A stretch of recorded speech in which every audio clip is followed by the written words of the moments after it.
ఇప్పుడు ఏది దేవుని సంఘం అంటారు? అన్ని దేవుని సంఘాలే. ఏ సంఘము రంజితోఫీర్ది కాదు, ఏ సంఘము సతీష్ కుమార్ గారిది కాదు, ప్రవీణ్ కుమార్ గారిది కాదు, ఏది శాలిం రాజు గారిది కాదు, ఏది పాల్ యాంకిచో కాదు. మేమందరం సేవకులము. సంఘములన్నీ యేసయ్య సంఘాలు. దేవునికి స్తోత్రం. అది బైబిల్ మిషన్ కానీ, లూథరన్ కానీ, మెథడిస్ట్ కానీ, బ్రదరన్ కానీ, యేసన్న గారి సంఘాలు అన్నీ దేవుని సొత్తు, యేసయ్య సొత్తు. దేవుడు తన స్వరక్తం ఇచ్చి సంపాదించిన సంఘం. దేవుడు వెయిట్ చేస్తున్నాడు దేని కొరకు? కడవరి వర్షము కొరకు. దేవునికి స్తోత్రం కలుగును గాక. కడవరి వాన కాలమున జకర్యా 10:1 ఏమన్నాడు? కడవరి వాన కాలమున. ఎప్పుడు పడితే అప్పుడు రాదు బాబు వర్షం, దాని కాలంలో వస్తుంది. ఆ కాలమున, నిర్ణయ కాలమున ఎవడు అడ్డగించలేడు. ఈ మతోన్మాదులు మీకు రిజర్వేషన్లు ఇయ్యము, మీకు ఎస్సీ ఎస్టీ అట్రాసిటీ వర్తింపజేయము అని వీళ్ళు ఎంత గింజుకున్నా సరే ఎవడు ఏం పెకలించలేడు. పరిశుద్ధాత్మ కుమ్మరింపు భళ్ళుమలు కుమ్మరించబడిన తర్వాత ఆకాశము బద్దలై ఆకాశవాకిన్లు విప్పబడి పరిశుద్ధాత్మ కుంభవర్షం, కడవరి వర్షం వచ్చినప్పుడు ఈ మతోన్మాదులు కూడా రక్షింపడతారు. దేవునికి స్తోత్రం కలుగునుగాక. దానికి కొంచెము మచ్చు, దానికి కొంచెం చిన్న ఉదాహరణ, దృష్టాంతము తార్సువాడైన సౌలు యొక్క రక్షణ. దేవునికి స్తోత్రం కలుగునుగాక. ఏమండి, క్రీస్తు మార్గములో ఉన్న వాళ్ళను హింసించాలి, చంపాలి, సంఘములన్నీ పాడు చేయాలి అని పగబెట్టుకొని తిరిగిన వాడు బిట్ట మధ్యాహ్న వేళ యేసు ప్రభు దర్శనాన్ని పొంది, అరే ఇదే కరెక్టరా, నేనెంత అజ్ఞానిని, ఇదే నిజమైన రక్షణ మార్గం అని శేష జీవితాన్ని క్రీస్తు సువార్త కొరకు అంకితం చేసి ఆఖరికి హతసాక్షిగా తలనరికి చంపబడ్డాడు, ధన్యుడైనాడు. అట్లాంటి సౌలులు, తార్సువాడైన సౌలులు అంచె దినాలలో చాలామంది ఉంటారు. మునుపు జరిగినదే మరలా జరుగుతుంది. దేవునికి స్తోత్రం కలుగును గాక. Glorious things we are going to see. అద్భుతమైన సంగతులు చూడబోతున్నాం. కొంచెం ఓపిక పట్టండి. పరిశుద్ధాత్మ దేవుడు రావాలి. ఆయన వచ్చేదాకా ప్రజాకర్షక పథకాలతో మనం సంఘాలు కట్టకూడదు. ఏమండి, జనాన్ని ఆకర్షించడానికి, జనాన్ని ఇంప్రెస్ చేయడానికి మాకు అందమైన మందిరం ఉంది, మంచి ఫర్నిచర్ ఉంది, మంచి మ్యూజిక్ ఉంది, మంచి అది ఉంది, ఇది ఉందని ఆకర్షించడానికి ట్రై చేయడం అంతా కూడా అది శరీర సంబంధమైన సేవ, మట్టి వాసన కొడుతుంది. నేను ప్రజలను ఆకర్షించడానికి ఏమి చెయ్యనంటే చెయ్యనంతే. నాకున్న 500 మందే చాలు, 10 మంది అయినా చాలు, 5గురైనా చాలు. ఇదే పవర్, ఇదే అథారిటీతో, ఇదే ప్రత్యక్షతతో నేను ప్రసంగం చేస్తాను. I don't care how many people are sitting in front of మీ.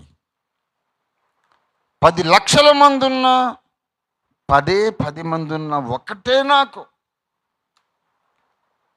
ఎంతమంది ఉన్నారో నాకు అవసరం లేదు.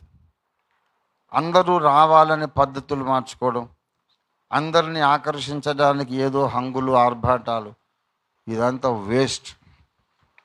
అలా చేస్తే వస్తారు జనాలు, వస్తారు కానీ అంత మట్టి వాసన కొడుతుంది. ప్రత్యక్షత లేనోళ్ళు వస్తారు, యథార్థత లేనోళ్ళు వస్తారు, మారు మనసు లేనోళ్ళు వస్తారు, ప్రాచీన స్వభావంతోనే ఉన్నోళ్ళు వస్తారు. కాబట్టి ఎంత తక్కువ మంది ఉన్నా నాకు సంతోషమే. ఆ వచ్చే కొద్ది మంది పరిశుద్ధాత్మ చేత ఆకర్షించబడి రావాలి. 10 మంది అయినా చాలు. నేనేం చేస్తానంటే సత్యము నిమిత్తము ఒక జెండా ఎత్తి నేను ఈ 10 మంది కలిసి జెండా ఎత్తి పట్టుకుంటాం. 1 తిమోతి 3:15-16 చెప్పినట్లు ఆ సంఘము సత్యమునకు స్తంభము ఆధారమై ఉన్నది అనే డ్యూటీ మేము నెరవేరుస్తాం. కడవరి వర్షం వచ్చేదాకా, ప్రపంచవ్యాప్తంగా కోట్ల మంది రక్షింపబడేదాకా సత్యబోధన ఎత్తి పట్టుకొని మేము సత్యానికి స్తంభంగా ఆధారంగా నిలబడతాం. మన డ్యూటీ మనం చేద్దాం. ఒక టైం వస్తుంది, ప్రపంచం మీద పరిశుద్ధాత్మ వర్షం కురుస్తుంది. అన్ని డినామినేషన్లోని బాతులన్నీ కలిసి ఏకమందగా మారిపోతాయి. అడ్డంగా కట్టిన దడులన్నీ పుల్లలన్నీ మునిగిపోతాయి. అడ్డుగోడలన్నీ కూలిపోతాయి. అన్ని సంఘాల్లోని విశ్వాసులు ఏక సంఘం అయిపోతారు. అప్పుడు వెతుక్కుంటారు, అరే మనం నమ్మే బోధేదిరా ఇంతకు అంటే వాళ్ళు ఆ నిజాంపేట వాళ్ళు ఎప్పటి నుంచో చెబుతున్నారా, అది కొంచెం రీజనబుల్గా ఉంది అని ఒకడంటాడు. భగ్గుమని అంటుకుంటుంది కార్చిచ్చులాగా సత్యవాక్యాగ్ని. దేవునికి స్తోత్రం కలుగునుగాక, హల్లెలూయా. అప్పటిదాకా నేను నా సంఘాలు సంఖ్యను పట్టించుకోం. మేము ఎత్తిపట్టేటటువంటి బోధ సత్యబోధయ ఉండాలి. అదొక్కటే మాకున్న తాపత్రయం. దేవునికి స్తోత్రం కలుగునుగాక. కనుక మనందరం ప్రార్థన చేద్దాం. ఇప్పుడు దేని కొరకు ప్రార్థన చేద్దాం? దేని కొరకు? కడవరి వర్షం కొరకు ప్రార్థన చేద్దాం. కడవరి వర్షం వచ్చేదాకా మనందరము సత్యము కొరకు జెండా ఎత్తి పట్టుకోవడానికి దేవుని శక్తిని కోరుకొని ప్రార్థన చేద్దాం. ఇంత గొప్ప పరిచర్య, ఇంత స్పష్టమైనటువంటి దైవ నియామకం, డివైన్ అపాయింట్మెంట్ మనకున్నది కనుక మనల్ని డిస్టర్బ్ చేయడానికి సైతాను మంత్రశక్తులు ప్రయోగిస్తున్నాడు. మనకు నెమ్మది లేకుండా చేస్తున్నాడు. ఈ చీకటి శక్తులన్నింటి మీద యుద్ధం ప్రకటిద్దాం.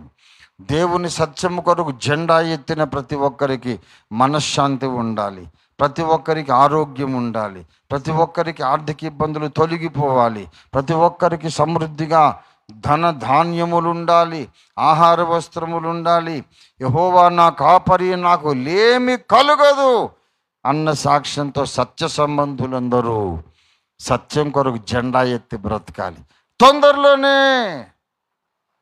పరిశుద్ధాత్మ దేవుని రెండో రాకడ, ముందు పరిశుద్ధాత్మ దేవుని రెండో రాకడ జరుగుతుంది, తర్వాత నీతి సూర్యుని రెండో రాకడ జరుగుతుంది.